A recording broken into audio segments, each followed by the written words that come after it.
What's up, y'all? It's your boy eBay Fight Predictions in the building. I'll be breaking down Darren Elkins, my boy, versus Cub Swanson, also my boy. I like both of these guys. I mean, really dope fight in the featherweight division. Both guys formerly ranked in the featherweight division. I mean, Cub obviously was a number 4, number 5 kind of top 5 guy. Said like top 5 and 4 a few times, too many, but it doesn't matter. Elkins never reached that, but I think the closest he ever got was, I think, top 10. But I mean, both guys are really good. Both guys vets of the games. Both guys had a lot of fights, and yeah, it's a fight we the fans get to enjoy. I can't wait for it. And it's crazy, like, I didn't think Elkins was younger, but he is, and also I I didn't know Cub had more fights, so it's going to be really interesting. But let's talk about the records. I mean, Elkins come with a record of 26-9, fights out of Sacramento, California, age 37, out of 5'10", and reached 71. Cub 27-12, is fighting out, I think. Is he fighting with Dwayne? I'm not sure where Cub is fighting with anymore. He was in Albuquerque, and then he's been switching camps for a minute, but I think he's with Dwayne Lugwood. So I'm gonna assume that 38 years old, a height of 5'8", and a reach 70. I mean, stylistically, this is a really fun fight. I like how this plays out. I really like Darren Elkins in this spot. I'm going to be really honest. I think he has a really good chance of winning this fight. I really do think that. You look at Cub's previous grapplers he's fought, he hasn't done the greatest. On Tapology, Cub is 77% the favorite, and everyone's picking him, and 23% is going with Elkins. I mean, a majority is going by decision, so that makes sense. I could see that happening, but yeah, I really like Elkins in this spot. I'm just going to be really honest here. I really like Cub. Don't get it twisted. Cub is one of my favorites. He's so fun to watch. I don't really have a bad thing to say about Cub. Most of the time when I make these videos, I diss or roast the opponent pretty hard. It doesn't matter if I'm right or wrong. I'm gonna roast you if I'm going against you. But this is one of those videos where I really have nothing bad to say about Cub. You know what I'm saying? He's a fun fighter to watch. I've always enjoyed his work, and yeah, man, I can't wait for it. But in terms of notable wins, I mean, Cub, he's fought a lot of really good guys, and I mean, some of his best wins was against the UFC 269 main event, Charles Oliveira and Dustin Poirier. Those were crazy wins for him. I mean, obviously he's fought Jose Aldo, Chad Mendez, Ricardo Lamas. All those were losses. He beat Ross Pearson. Obviously, like I said, Charles Oliveira, Dustin Poirier, Dennis Seaver, and Jeremy Stevens. He does have that loss of Frankie Edgar and Max Holloway. Both got subbed in those. He went on a bit of a 4-fight win streak and was on a really good streak to go fight for that belt.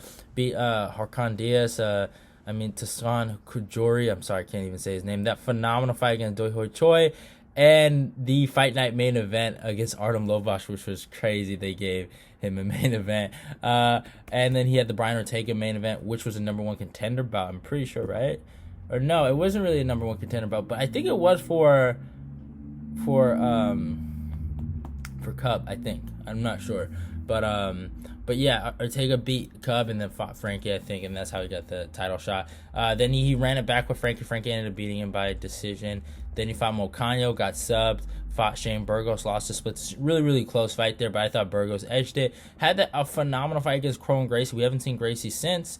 And then had his last one was against Daniel Pineda.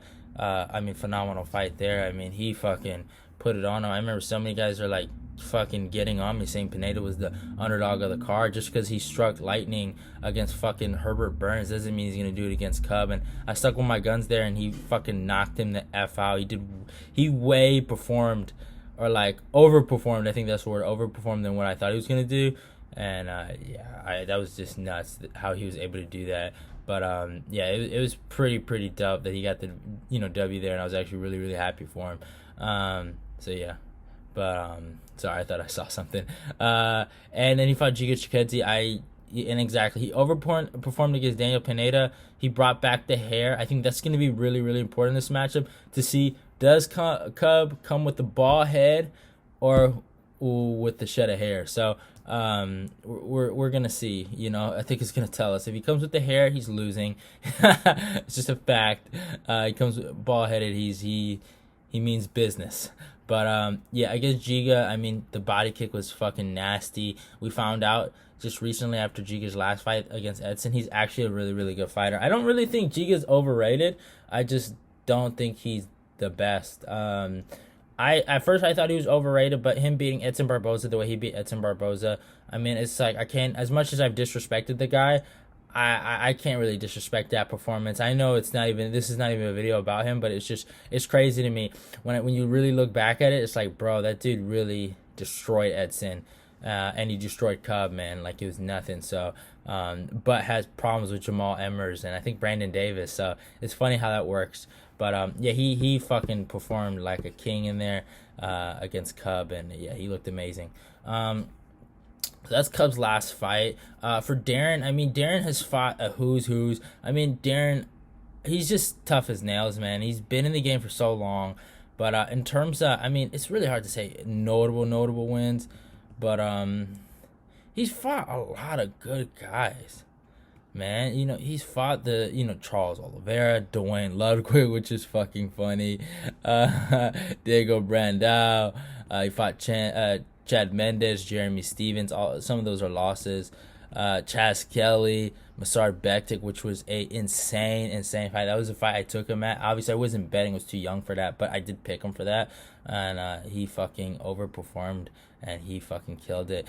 Beat Dennis Bermudez, beat my boy Michael Johnson via rear naked choke. When that was people don't understand how crazy that was. That was just Michael after he fought Justin Gaethje, and bro, when he did that to Michael, I was like, yo. Fucking Darren Elkins is fighting for the belt. Like I was like going crazy because I thought Michael was a god, bro. I really did at one point. But he won on the 4-fight losing skid. Lost to Volkanovski. No shame in that. Volk is the fucking champ, and he legitimately is the best featherweight on the planet right now.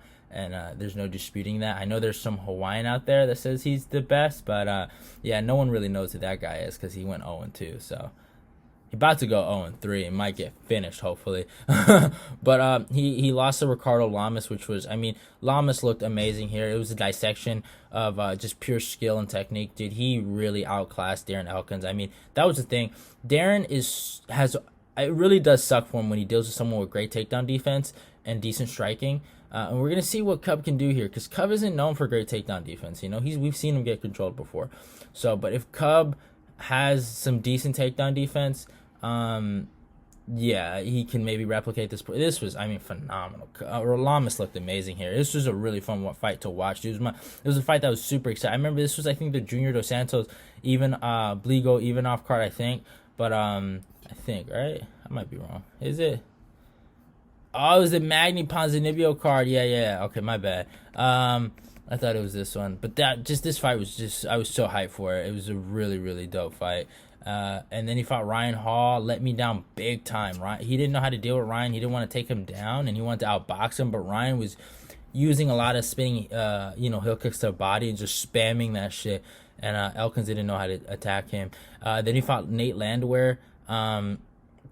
He looked pretty good against Nate, man, in certain aspects of the fight, but he just couldn't control him. Nate is one of those dudes where, like, I know stylistically he seems like a bum, right? He's like, oh, he's just a hittable dummy, but I mean, to grapplers, he's like literally a grappler killer. Like, he can stop all the takedowns and put the striking on you. He's like kind of almost like Eddie Alvarez-esque when Eddie was coming up. Now, I don't want to compare him to Eddie, but stylistically, yeah. Like, when I think about somebody that can really put a decent striking game plan and really, really good takedown defense in order, I think of Nate Landwehr and Eddie Alvarez, like, just the top of my head. But I'm not comparing this dude to Eddie, though. Like, don't get it twisted. But yeah, I mean, Nate looked amazing here. I remember I rewatched it. Nate just, dude, it's just a puddle of fucking blood, bro. It was nuts.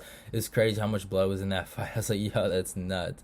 Elkins was fucking leaking.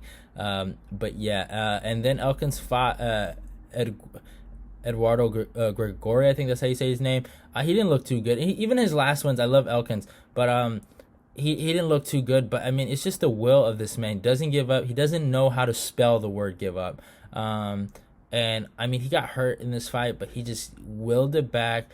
got the choke and broke Eduardo. And then against Derek Minner, one of my favorite fucking picks of the year for me. I mean, that was a fucking killer pick. Everyone gave me shit for this. I don't know why. Like, it's so weird. Like, it's the ones that I don't get, I get so much shit for. Like, oh, that's a dumb pick. Like, picking Derek Lewis over Curtis. Like, I get so much shit for that. Like, I don't know why. But, yeah, I mean, it is what it is. Derek looked really, really good. I think Derek probably could have won the fight if he kept it on the feet. And he probably could have well done that, but he's just a dummy. He got in so many grappling transitions with Elkins, and I think he wanted to sub him, and Elkins is like, bro, I don't quit. I don't know what that means, and I don't know what you're trying to do. I'm going to break you. And he broke him, and, fucking Minner was doing the fucking little fetal position, and just, he was out of there. He didn't want none of it, and, yeah, Elkins got it done. And, I thought Elkins just, oh, dude, he was my dude, I was so happy. It was like the only good thing about that card. Fucking well, and also Brendan Allen beating Soriano. That was pretty cool to watch. But sadly,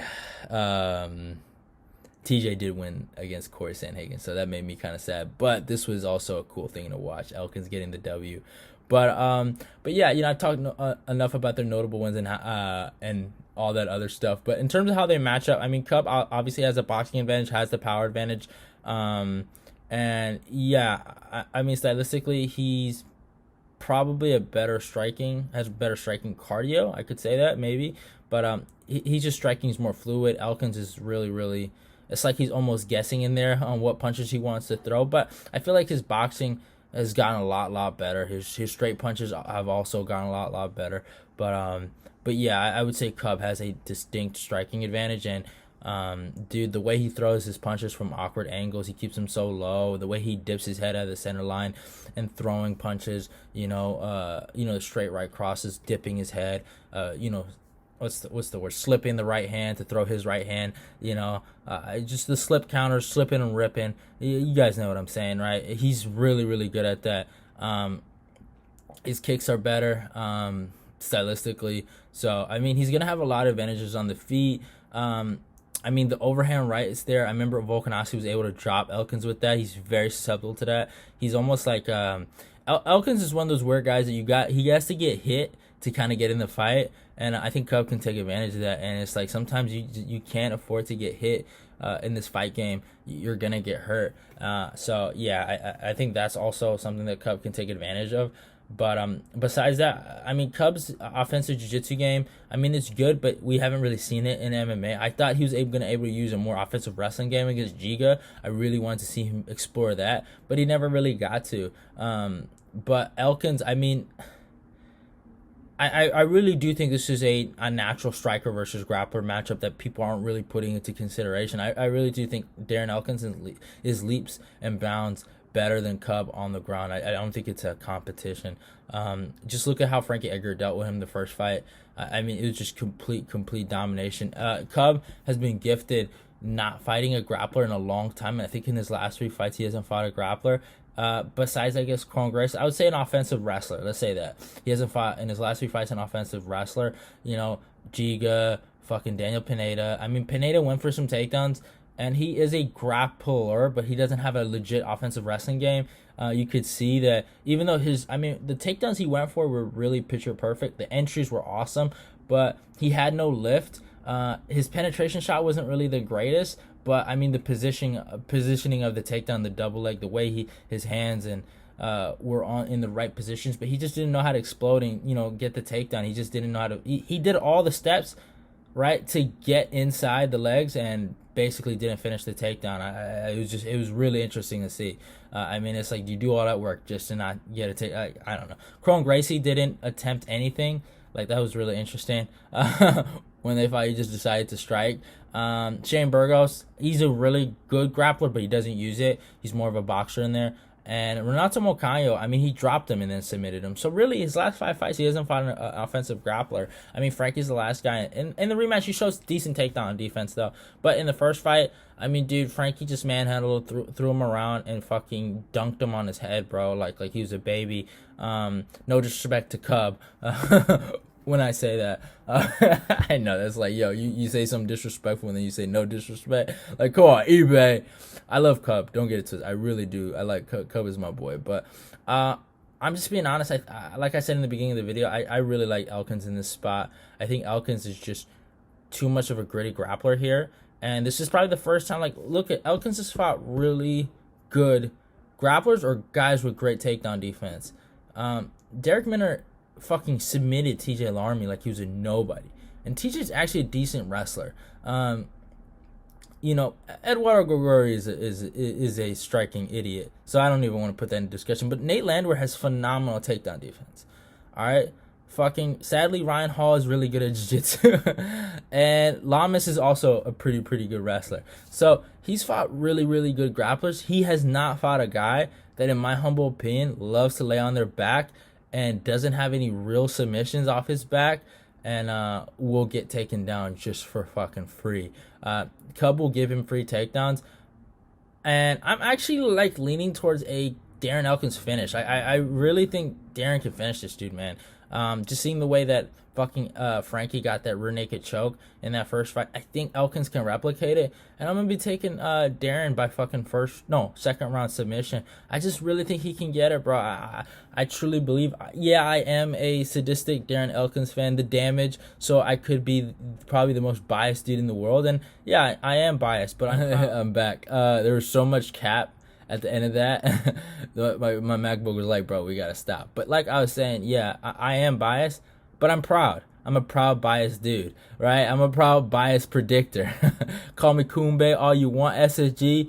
Come with the jokes, your boy is here. But Darren Elkins is getting the sub victory in the second round. That is my prediction of the day, of the video. And it is over. I really do think Darren gets this done. I have a weird feeling. I could be wrong, but Darren's my boy. Cub's my boy, so I hopefully we have a great fight. I wouldn't be mad if Cub won. I really wouldn't. I have nothing against them. I would be kind of sad, though, to see Darren lose. But I would be kind of sad if I saw Cub lose. But I'm kind of like used to seeing him lose a little bit. I'm also used to seeing Darren Elkins lose. That's why I love this matchup. Two vets, two guys that are high caliber dudes, but they are kind of on the decline a little bit. But it's a really good fight. And yeah, I'm sticking with my boy Darren. And hopefully we get a great fight. So yeah, hope you guys enjoyed the video. Don't forget to follow me on my social medias, Instagram and Twitter. All those links will be down below in the description box. If you're new, subscribe, obviously. Hit the like button, share the video. Let's get this eBay Fight Prediction Nation growing. Love y'all, and goodbye.